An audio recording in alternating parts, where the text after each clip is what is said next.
SP technical में आपका एक बार फिर से स्वागत है।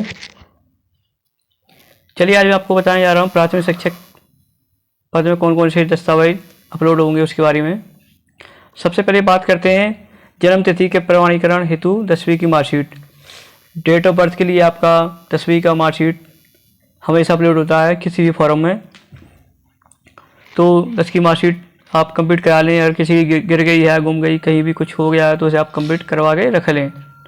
बात करते हैं एक बात और इम्पोर्टेंट वाली बात, अगर आपकी 10वीं की मार्कशीट में नाम और डेट ऑफ बर्थ एक सा नहीं है तो आप नाम और डेट ऑफ बर्थ एक सा करवा लें। किसी भी आधार कार्ड सेंटर पर या सीसी सेंटर पर जाकर आप नाम और डेट ऑफ बर्थ एक से करवा लें। बेटर रहेगा अगर आप 10 की मार्कशीट, 12 की मार्कशीट, डिग्री और पोस्ट ग्रेजुएशन, स्नातक डिग्री जो भी आपकी हैं, बीएड डीएड में अगर आपका नाम, पिता का नाम, माता का नाम, डेट ऑफ बर्थ एक सा नहीं है तो एक सा करवा लें। अभी आपके पास समय है। कुछ दिनों बाद हो सकता है दिवाली बाद ही काउंसलिंग कराई जाए वर्ग 3 की, इसमें डॉक्यूमेंट्स अपलोड कराने के लिए बोला जाए, तो उससे पहले आप सारे डॉक्यूमेंट्स कंप्लीट करा के रख लें। चलिए बात करते हैं आगे। बात करते हैं दूसरा, तो 12वीं की मार्कशीट आपको अपलोड करना आवश्यक है। इसके बाद बात करते हैं स्नातक उपाधि की अंक सूची। अगर आपने बीए किया है तो बीए की मार्कशीट, बीएससी किया है आपने तो बीएससी की मार्कशीट, अगर आपने किसी ने बीकॉम कर रखा है तो उसे बीकॉम की मार्कशीट अपलोड करना आवश्यक रहेगा। इसमें एक बात और है, अगर आपने ईयरली की है तो आपकी ईयरली 3 साल की मार्कशीट अपलोड होगी। अगर आपने सेमेस्टर वाइज की है तो 1 से लेके 6 सेमेस्टर तक आपकी सारी मार्कशीट अपलोड की जाएंगी। तो अगर आपके पास मार्कशीट नहीं है तो अभी कंप्लीट करके मार्कशीट रख लें सारी। इसके बाद बात करते हैं आरक्षण का लाभ। आरक्षण अगर अपने SC ST के हैं आप, या OBC हैं, या EWS वाले छात्र हैं तो उनका एक प्रमाण पत्र जारी होता है जो सक्षम अधिकारी द्वारा जारी किया जाता है। वो आपका नवीन डिजिटल होना ज़रूरी है। अगर आप SC ST OBC या EWS के छात्र हैं तो आपका एक सर्टिफिकेट जारी होता है जिसे आप रखवा लें। SC ST OBC का एक जाति प्रमाण पत्र होता है जिसे आप डिजिटल बनवा लें। अगर आपका डिजिटल नहीं है तो लोकसभा केंद्र जाकर अभी आप कुछ दिनों में ही डिजिटल कार्ड बन जाता है, तो आप डिजिटल सर्टिफिकेट बनवा कर रख लें, जिससे आने वाली समस्या में आपका सामना न करना पड़े और आपका आसानी से सारे दस्तावेज अपलोड कर सकें अपन।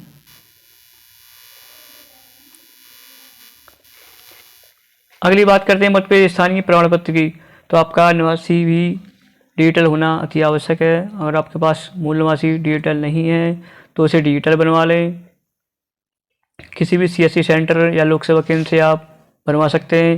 सिर्फ आधार कार्ड और फोटो देकर आप अपना निवासी बनवा सकते हैं। अब बात करते हैं अतिथि शिक्षक की। तो अगर आप अतिथि शिक्षक हैं तो आप सक्षम अधिकारी द्वारा जारी प्रमाण पत्र लगा सकते हैं, जिसके लिए आपको अपने पोर्टल पर लॉगिन करना पड़ेगा। लॉगिन करने के बाद अगर आपने पढ़ाया किसी स्कूल में तो वहाँ आप सर्टिफिकेट के लिए दावा कीजिए। दावा करने के बाद आप संकुल प्राचार्य से वेरीफाई करा कर प्रमाण पत्र अपने पास रख लीजिए। जब आपकी काउंसलिंग होगी तब आपको ये प्रमाण पत्र सारे ईयरली वाइज अपलोड करना पड़ेगा, जैसा कि अभी वर्ग 2 और वर्ग 1 में किया जा रहा है।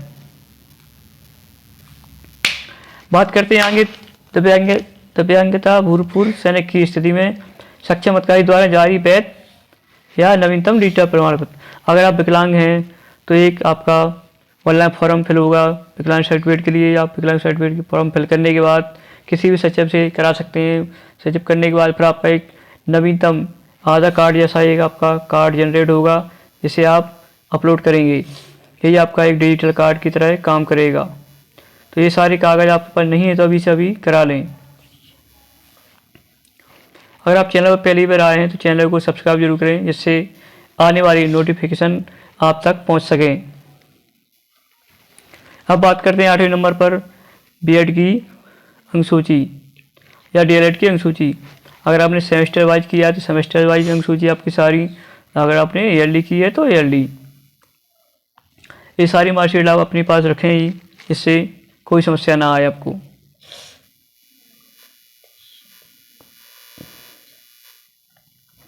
अब बात करते हैं आयु छूट की।